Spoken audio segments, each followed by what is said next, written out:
Amém, meu irmão? Nós estamos na nossa série de mensagens, O Reino é Chegado, onde nós temos parado um momento para refletir sobre o Reino de Deus, E tem sido um momento muito importante para nós. Nós já falamos sobre essa questão de viver por fé, essa fé que nos habilita, essa fé que cuida de nós, essa fé que nos dá capacidade para sofrer, essa fé que fortalece nossos ossos para se manter de pé. E agora a gente está na nossa série de mensagens que o reino é chegado. O reino de Deus é chegado. Isso fica inaugurado com a presença de Jesus. É interessante que Jesus, enquanto estava sendo gerado, ele nasceu, enquanto ele estava lá na manjedoura, os anjos apareceram para os pastores. Essa é a cena célebre de Natal, né? Os anjos pastores no alto da montanha, e os anjos estão anunciando paz na terra, trazendo essa presença de Deus. Jesus traz isso sobre nós. E é pensando sobre isso que eu quero refletir com você algumas coisas sobre o reino de Deus. Esse reino de Deus, que ele não é visível, mas isso não significa que ele não exista. Esse reino de Deus, que ele não é estruturado à medida que a gente está acostumado a ver, a nossa política, os poderes e tudo mais, mas ele existe e é real. E eu quero convidar você para, nesse começo, abrir a sua Bíblia junto comigo, no livro de Colossenses, capítulo 1, dos versos 13 e 14, porque falar de reino de Deus, e eu gosto do que Paulo está escrevendo para os Colossenses, que o Paulo, nesses 2 versos, vai resumir muita coisa para a gente. Isso é só a introdução, a gente vai mexer mais na Bíblia aí. Porque é importante, ao falar do reino de Deus, a falar desse reino que é chegado a nós precisamos lembrar de algumas coisas. E Paulo vai falar isso aqui em Colossenses. Colossenses, capítulo 1, versos 13 e 14, todos acharam, amém? Amém? Eu quero acompanhar juntamente com você, o texto ali vai ajudar a gente. Isso. Olha o que diz o texto sagrado. Ele nos resgatou do poder das trevas e nos trouxe para o reino do seu Filho amado, que comprou nossa liberdade e os nossos pecados foram perdoados. Esse é o texto. Paulo está dizendo para os irmãos de Colossos o seguinte, que nós fomos resgatados de um império, um reino não tão bom, um reino que nos tornávamos presos e cativos. Ele nos resgata desse lugar, o próprio Deus faz isso, o Pai, com o seu amor, ao entregar ao seu Filho, ele pagou o preço dos nossos pecados, com o seu próprio Filho, a dívida que tínhamos. Com isso, ele nos resgata desse reino das trevas. Nós não somos mais escravos do pecado, amém? O pecado não tem domínio sobre a minha e sobre a sua vida. Ele pode querer exercer influência, meu irmão. Ele pode querer influenciar seu dia a dia. Você vai pecar, você vai errar, mas uma coisa que precisa ficar clara para a gente começar aqui. Paulo disse isso. Se o Espírito Santo de Deus habita em nós, e nós fomos resgatados pelo Senhor, o pecado não tem mais domínio sobre a nossa vida. Nada tem domínio sobre as nossas vidas. Por quê? Ao ser transportado para esse reino do Filho amado, olha como é que essa linguagem que Paulo está usando é linda. O Pai nos resgata desse império de sofrimento e escravidão aos nossos desejos, às nossas vontades. Agora ele vai nos transportar para esse lugar que é o reino do amor, onde o rei desse reino, o Filho, é amor. E ele é amor porque ele é amado. E esse reino é um reino de graça. E é nesse reino que há liberdade e perdão de pecados. Não liberdade para você fazer o que você tiver a fim de fazer. Também. Só que eu compreendo pela palavra de Deus que a liberdade que Jesus Cristo nos dá é uma liberdade completamente responsável. É uma liberdade que coloca assim sobre nós limite porque Ele nos ama. Agora, vivendo nesse reino, guardados pelo Pai, vivendo sobre o governo do Filho, nós podemos desfrutar do que é liberdade e do que é perdão de pecados. Com isso, a gente precisa lembrar que o Pai nos resgatou. Logo, no reino de Deus, não existe orfandade. Ninguém é órfão no reino de Deus.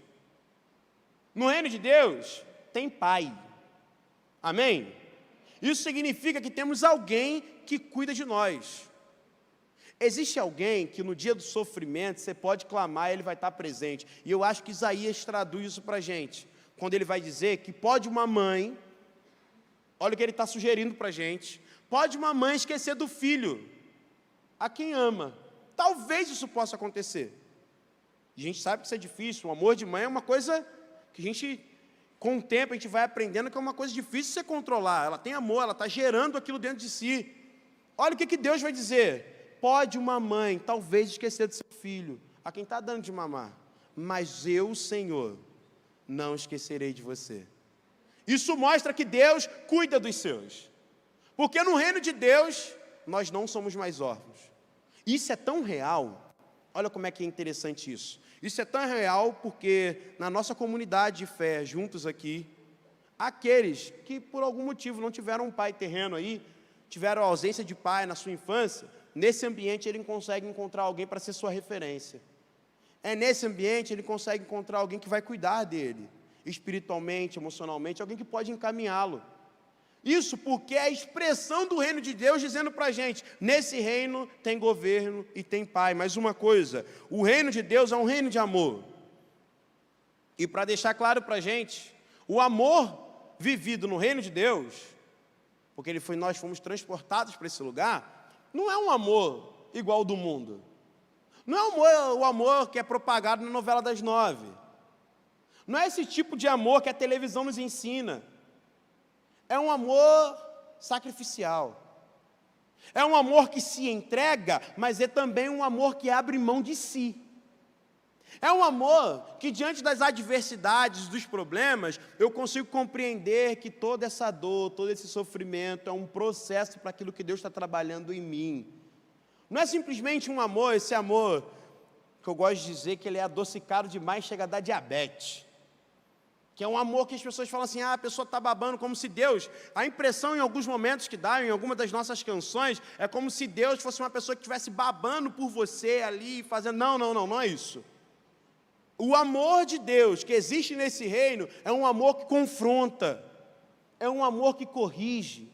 Lá na carta dos Hebreus, no capítulo 12, capítulo 13, ele vai falar para a gente que o Senhor Deus, o Pai, corrige os filhos a quem Ele ama. Percebe? O reino de Deus é um reino onde há amor, é um reino de amor, porque tem correção. Porque o mesmo texto vai dizer para a gente que se Ele não nos corrige, isso significa que nós somos bastardos, não somos filhos legítimos desse Pai. Se Deus não corrige você, se o Pai nesse reino não te corrige, fica preocupado, meu irmão. Se não tem uma palavra difícil que vai te desafiar nesse reino de Deus, fique preocupado com isso. Porque no reino de Deus, onde há Pai, há paternidade, há correção. E a correção é sinal do amor de Deus. O reino de Deus é um reino de liberdade. O reino de Deus é um reino onde nós somos livres. Livres. Totalmente livres. É um reino onde você não precisa pagar pedágio para ter acesso a Deus. É um reino que não vai estipular para você que você precisa beber um copo com água. Compreende isso? Você não precisa fazer aquelas coisas, aqueles métodos, porque Deus precisa te responder dentro daquele quadrado. Pelo contrário, Ele é o Pai que te ouve a qualquer momento. E você está livre, seja aqui, seja lá, no banheiro, no shopping, na rua, na praia, comendo um lanche, sentado com a sua família. O pessoal que está em casa está provando disso. Você tem liberdade para fazer desse ambiente o ambiente da morada do Senhor, porque você é livre. Livre para viver a liberdade que o Espírito de Deus tem sobre a sua vida. Livre para amar, meu irmão, sem preocupação. Livre para se doar pelo outro sem esperar nada em troca. Livre para você ser bondoso, mesmo que o outro não seja. E isso é maravilhoso, sabe por quê? Quando eu me dou por você, eu me entrego a minha própria vida para estar com você, e eu faço isso sem carência, isso é o sinal da minha liberdade. Porque o mundo ensina para a gente que nós precisamos fazer as coisas e esperar algo em troca. O reino de Deus vai dizer para a gente que isso não precisa acontecer, isso não vai acontecer. Você doa, você se entrega, e quem vai te recompensar é o Senhor. Amém? Porque esse é o reino de Deus. O reino de Deus é o reino da graça. O reino de Deus é o reino onde há perdão de pecados. É nesse lugar que você encontra a graça para a sua vida. É nesse lugar, como diz uma canção antiga da harpa cristã, que cantava: ó, com cego eu andei e perdido vaguei, longe, longe do meu Salvador. Dizia que nós vivíamos longe, mas do céu ele desceu, e o seu sangue verteu para quê? Para salvar. E essa é a nossa esperança. O reino de Deus que vem com graça e verdade. O reino de Deus que vem para transformar o nosso entendimento e a nossa vida. E é nesse ambiente do reino de Deus que isso vai acontecer. Que a nossa vida vai ser mudada. Com toda certeza, nesses momentos que nós temos de oração para compartilhar um com os outros, nós podemos presenciar. Talvez você que está dentro do processo não consiga enxergar isso na sua vida. Geralmente nós somos assim. Mas se você sentar com calma, você vai perceber que no dia em que o Espírito Santo de Deus pegou você de jeito, no dia aquele dia que o Espírito Santo de Deus transformou teu coração, a sua vida viveu um antes de Cristo e um depois de Cristo. Você consegue dizer: caramba, eu não sou tudo aquilo que eu tenho que ser ainda, mas uma coisa faço, como disse o apóstolo Paulo: eu continuo olhando para o alvo, continuo seguindo ao autor e consumador da minha fé, porque isso está no reino de Deus. Essa possibilidade de você viver a graça, o perdão do Senhor sobre a sua vida, está no reino que foi chegado por meio de Jesus Cristo. Porque é nesse lugar onde a graça é abundante, é nesse lugar onde o Rei transforma as nossas vidas.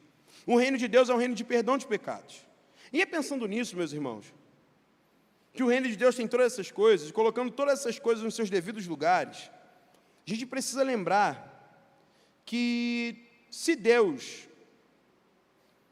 agora no seu reino, nos chama para viver nele, como o texto nos diz, nós temos uma responsabilidade.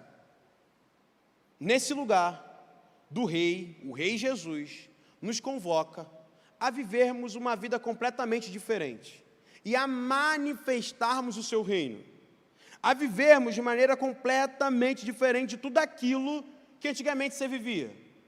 Nós percebemos isso na palavra quando ele vai usar para a gente os exemplos. Mateus capítulo 5 vai trazer para a gente, Mateus capítulo 5, Mateus capítulo 6. Jesus está trazendo para a gente que nós somos o sal e a luz da onde?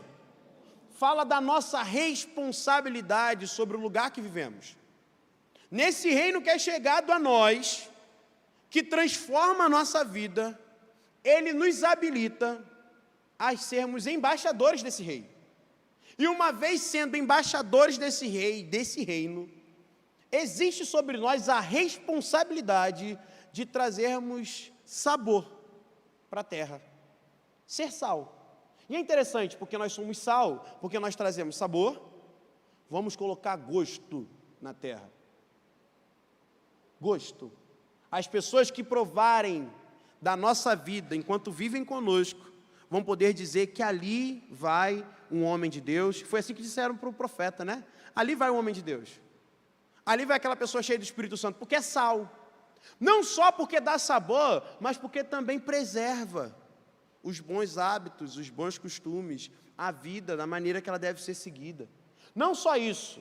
A palavra, quando fala que seremos luz, está trazendo para a gente sobre a liberdade. Eu gosto de pensar sobre essa imagem, né? O do farol. O mar, o barco, a deriva, tudo escuro, e está lá o farol, mostrando direção, mostrando para onde seguir. Essa é a nossa responsabilidade, enquanto os filhos de Deus, que pertencemos a este reino de amor. E aí, para pensar com você e traduzir algumas coisas, que a nossa hora está avançada, eu quero caminhar com você mais um pouco, eu gostaria que você abrisse sua Bíblia em João capítulo 13. João capítulo 13. João vem numa sequência muito importante.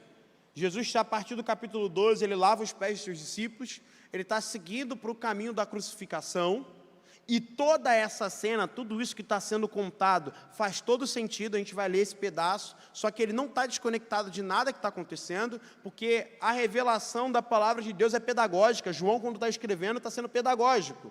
O que Jesus vai falar aqui, vai ser refletido na cruz do Calvário. Nada está perdido. E por que eu quero chamar você para esse texto?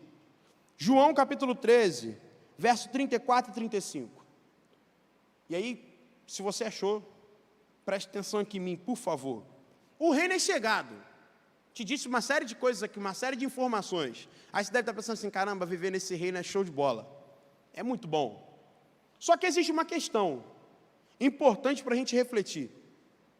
Qual a nossa dificuldade enquanto igreja, e sendo muito genérico, manifestarmos esse reino de Deus?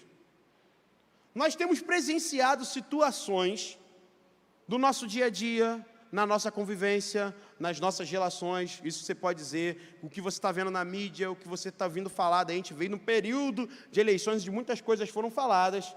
Nós percebemos que há uma dificuldade, como se a igreja, a noiva de Cristo, por certos motivos, por certas falas e posicionamentos, porque começou a colocar demais o seu coração pessoal em pauta e não a palavra do Senhor aonde deve, isso trouxe para nós uma dificuldade de expressão na sociedade.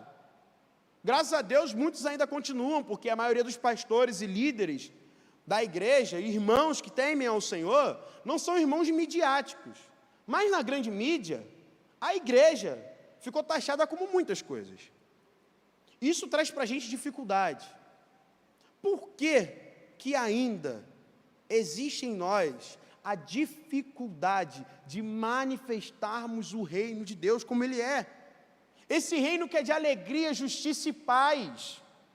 Por que ainda as pessoas que convivem conosco são das nossas relações mais íntimas, nosso trabalho, nossa casa, possuem muitas das vezes a dificuldade de olhar para nós e encontrar o reino de Deus?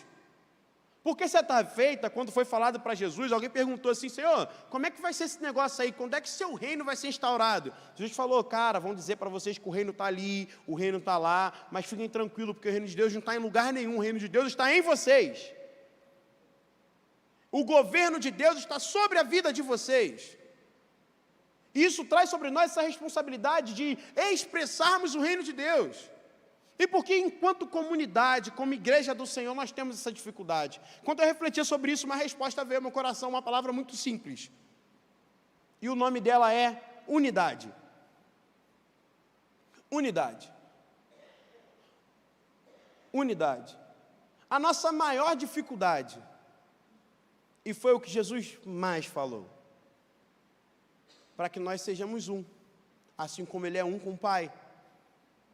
Sermos um, nos unirmos apesar das nossas diferenças, colocando, e aí isso é um esforço, conseguir colocar 3 pessoas no mesmo lugar e fazê-las se entenderem, apesar das suas subjetividades e personalidades diferentes, é algo que somente o Espírito Santo de Deus pode operar no meio de nós.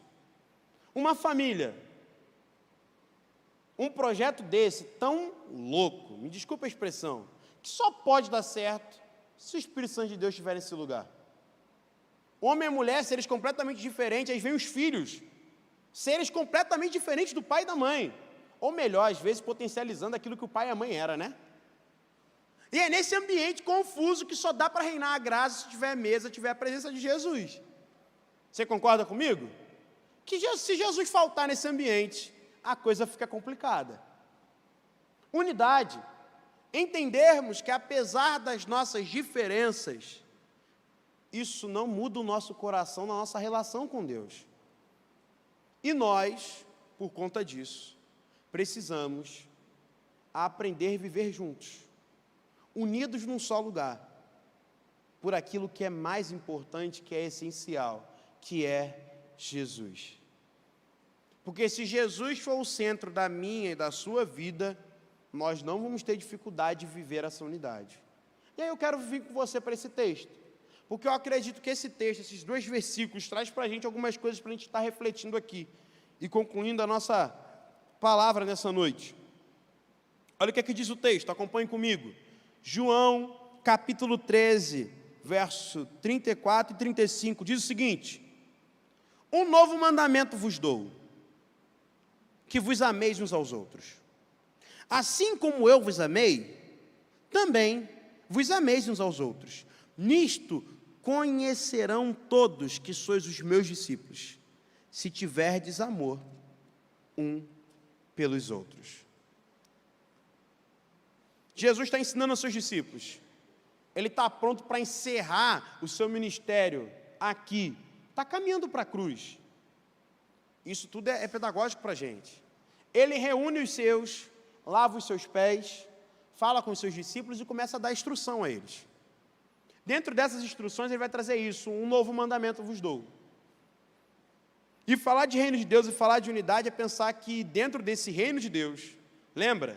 Quando eu falei no começo, só fazendo aí uma volta rápida, nós fomos resgatados do império das trevas e fomos transportados para o reino do Filho do seu amor.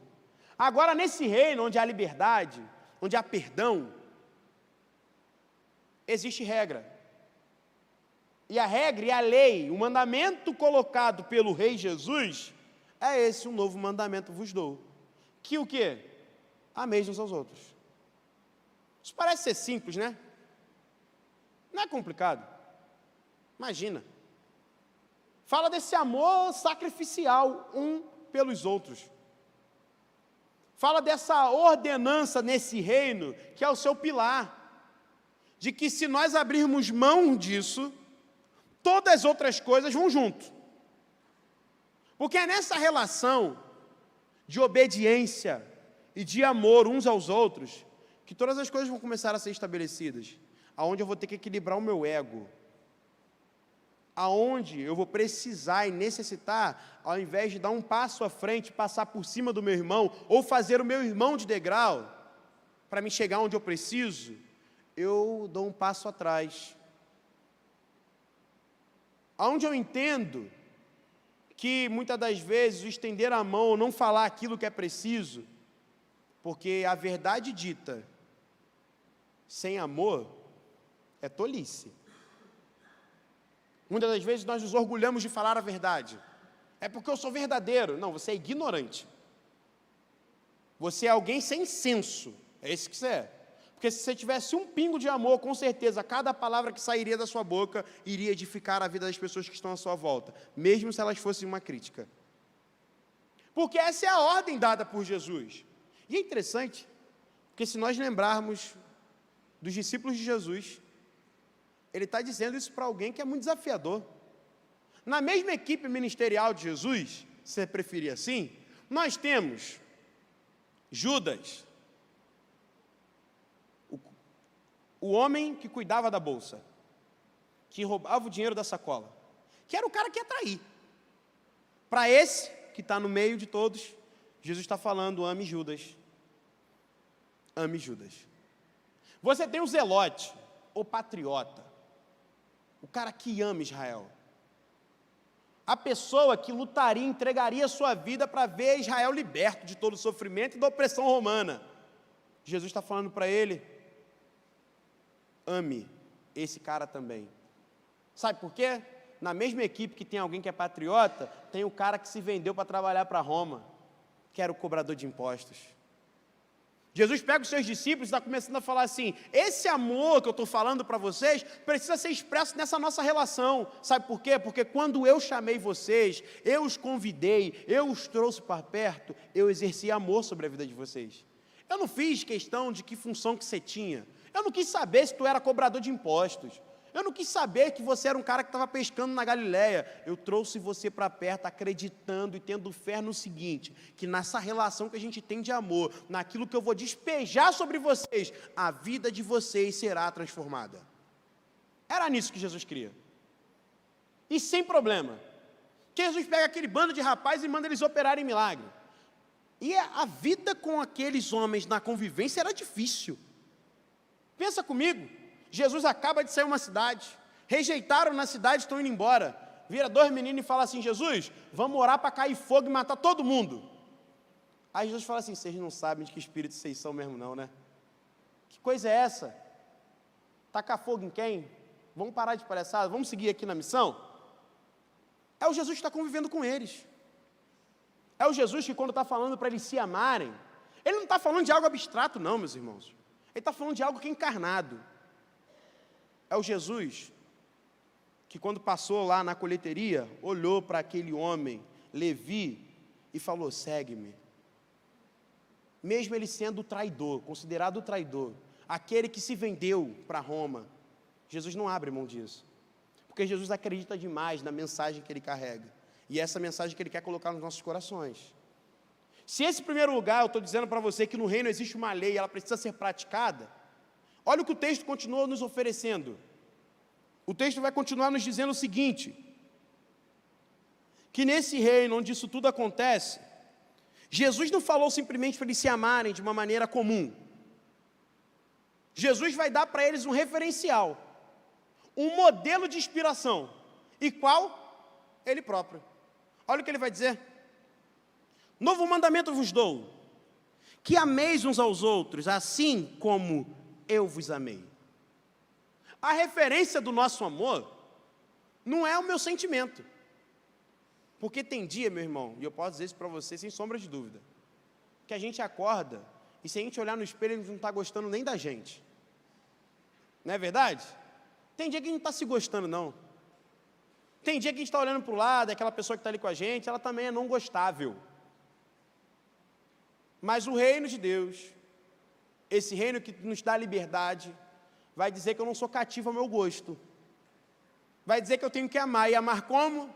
Amar como Jesus amou. E aqui está o nosso dilema. Porque amar como Jesus amou, significa que nós não somos carentes, irmãos. Jesus não tinha um problema, ele operava milagre num lugar, quando a multidão tentava pegar ele para dar a ele poder, ele metia o pé para outro lugar, ele ia embora. Ele não ficava correndo atrás de poder. Por quê? A referência é ele. E ele está dizendo para os seus discípulos a mesma coisa, para nós aqui, seus discípulos hoje, ele está dizendo a mesma coisa: eu quero que vocês amem assim como eu vos amei. E como foi o amor de Jesus? Se nós olharmos para isso tudo, para esse texto, e eu disse para você que o texto é pedagógico, a escrita de João é pedagógica. Jesus acaba de dizer isso. João capítulo 17, Jesus vai caminhar para a crucificação. Olha o que João está dizendo para a gente. O que Jesus disse atrás sobre amar como ele amou, precisa ser encarnado e como? Que seja subindo na cruz. Que seja abrindo mão de si e negando a si mesmo. É necessário, irmãos. Se é para ser encarnar o reino de Deus e para encarnar a dinâmica do reino de Deus, nós não temos um outro lugar. O modelo e a inspiração é Cristo Jesus. E se é Cristo Jesus, abrir mão, subir na cruz e morrer pelos nossos irmãos, faz parte do processo. Não tem para onde correr. Não tem outra coisa para dizer. E nisso, nesse processo todo, a gente vai começar a entender que Jesus, sendo a nossa referência, o nosso modelo, a gente não luta por poder, por querer mandar, é autoridade. Autoridade. Isso significa, sabe o quê? Jesus faz isso de uma maneira brilhante. Ele pega os seus discípulos e ele, sendo um mestre, ele não busca exercer poder sobre eles. Ele coloca cada um sentado, ele cinge uma toalha e começa a lavar os pés. Porque é autoridade, ele não tem problema com isso. Flui autoridade, e não poder. Não é o chefe que manda, mas é a autoridade da unção que ele carrega. Nesse reino, entendendo que Jesus é o modelo, nós não estamos aqui para ser servidos, nós estamos aqui para servir. Eu estou aqui para entregar e não para ficar recebendo. Nesse modelo do reino de Deus, eu não vim aqui para preservar a minha própria vida, eu vim para entregar a minha vida em favor dos meus irmãos. O exemplo é Jesus, olha para ele e imite-o. Siga o que ele está dizendo para você. Se é o reino de Deus, se o exemplo é ele, nós não excluímos as pessoas porque elas são diferentes de nós. Nós não dizemos para elas que elas não podem participar. É o contrário. Nós suportamos os nossos irmãos em amor. E aí dá a ideia, né, que suportar, você pega aquele irmão chato que está te perturbando ali, aí você mantém relação com ele, né? É muito diferente disso, meu irmão. Está falando de você dar suporte. Assim como você está vendo esse púlpito aqui, está vendo essa haste que está dando suporte? É isso que o texto está dizendo para a gente, é isso que a palavra de Deus fala para a gente, é isso que o reino de Deus traz ao nosso coração, dá suporte, sabe para quê? Para que enquanto o irmão mais novo na fé ainda não entendeu, você que é maduro, você que é o mais velho nessa caminhada, você dá suporte, acreditando pela fé que ele vai amadurecer e ele vai compreender as palavras do Senhor Jesus. É assim que funciona. Esse é o reino de Deus. E mais uma coisa, e eu termino com esse ponto. Nesse mesmo texto, Jesus vai falar algo impressionante, muito impressionante. Que depois de ele falar que nós devemos amar uns aos outros, e ele está falando para um grupo completamente diverso, e dizer que ele é a própria referência desse amor, olhem para a minha vida, como se Jesus estivesse dizendo isso para eles. Assim como eu vos amei, eu me entreguei por vocês, eu gastei 3 anos da minha vida andando com vocês para cima e para baixo, gaste a vida de vocês com os outros. Jesus vai falar para a gente uma coisa impressionante ainda nesse texto, que ele vai dizer o seguinte, verso 35, nisto, enquanto vocês se amam como eu vos amei, nisto, todos conhecerão que vocês são os meus discípulos. O reconhecimento de ser discípulo de Jesus não vem de uma mera informação. Porque o que eu estou falando para você, pode dar para você a impressão do que eu sou. Mas só quem me conhece fora daqui, no meu dia a dia, consegue dizer sobre mim se eu sou ou não discípulo de Jesus. E quando Jesus está dizendo nesse texto, que vai dizer que todos os conhecerão, não é um conhecer de uma mera informação. Não é porque você colocou lá no Facebook, lá, ou no Instagram, onde você usa lá, que você é filho de Deus. Não é porque você colou um selo no teu carro falando, eu sou filho de Deus, e está resolvido. Não é porque os seus vizinhos viram você saindo com a Bíblia debaixo do braço, vindo para a igreja. Não é isso. Isso é uma mera informação. Está dizendo que, à medida que as pessoas se relacionarem com você, experimentarem da sua vida, elas saberão que você é um discípulo de Jesus.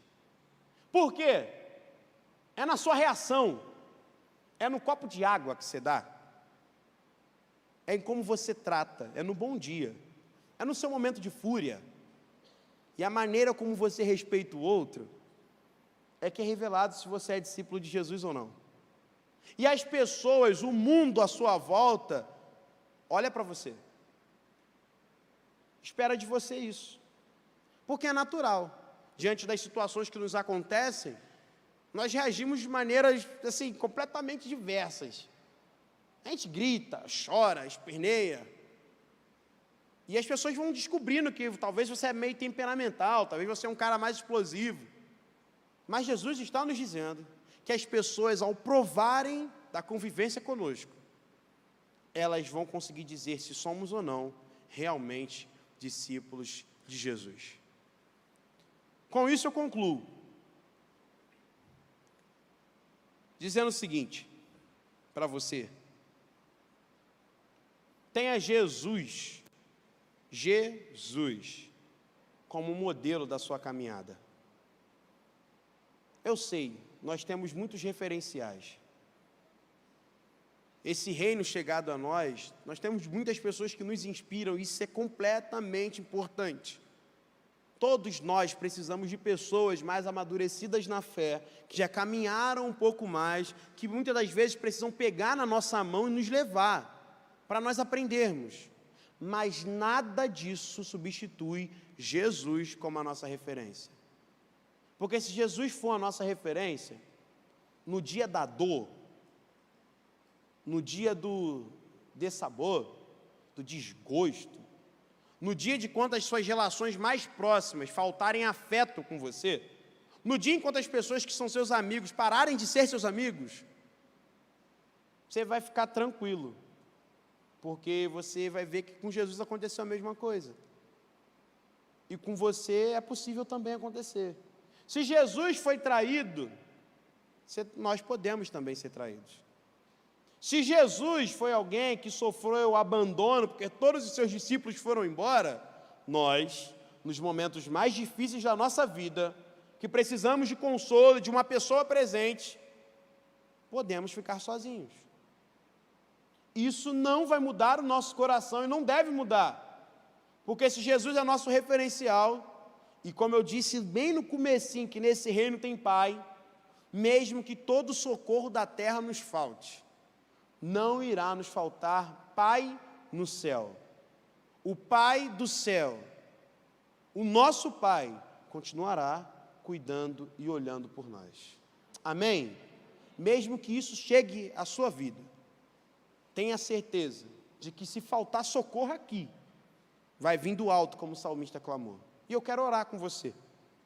Nesse momento, vamos ficar de pé? Vou orar com você, para nós terminarmos aqui essa palavra, pedindo que no nome de Jesus, meu irmão, e de verdade mesmo, que no nome de Jesus, o Espírito Santo de Deus incomode você. O Espírito Santo de Deus faça essas palavras, aplique ao seu coração de maneira personalizada e traga transformação sobre a sua vida. E assim que eu terminar, passo a palavra para o pastor Eliseu. Vamos orar? Senhor Jesus, obrigado por vivermos no Teu reino de amor, nesse reino onde nós não estamos sozinhos, porque a presença do Pai é tudo, onde a presença do Pai é a fonte que nos sustenta, onde não é o que o Senhor tem para nos dar, isso também é muito importante, nós queremos, mas é a Tua presença, o fato de não estarmos sozinhos, abandonados e solitários nesse mundo, nos traz a certeza que estamos vivendo nesse ambiente onde somos cuidados e amados, confrontados, corrigidos pelo Senhor. Te agradecemos, ó Pai, por tudo e por tanto que o Senhor tem feito nas nossas vidas. Mas fica o desafio, Deus, para nós, o desafio de encarnarmos o Teu reino, o desafio de olharmos para Jesus como o nosso verdadeiro modelo, o nosso exemplo maior a ser seguido, e encarnar isso em todas as nossas relações, encarnar isso na situação com o filho rebelde, encarnar isso num relacionamento que está se deteriorando entre o marido e a mulher, encarnar isso no nosso relacionamento no trabalho, com os nossos parentes, e muitas das vezes entender que são nesses lugares onde Cristo precisa ser revelado, porque é nesses ambientes que nós precisamos ser sal e luz. Sei que é um desafio grande, Senhor, não é fácil, porque isso vai exigir de nós renúncia do ego, renúncia dos desejos, dos prazeres, isso vai exigir de nós muita coisa, mas obrigado porque o Senhor nos deu o Espírito Santo, contamos com a presença, com o revestimento e com a ajuda do Teu Espírito Santo, para encarnarmos este reino, para vivermos este reino, assim como ele deve ser vivido, porque o reino é chegado, e ele é chegado a nós. Que o Teu reino, Deus, nos impulsione, transforme a nossa vida e transforme a realidade à nossa volta. No nome de Jesus. Amém e amém. Pode sentar.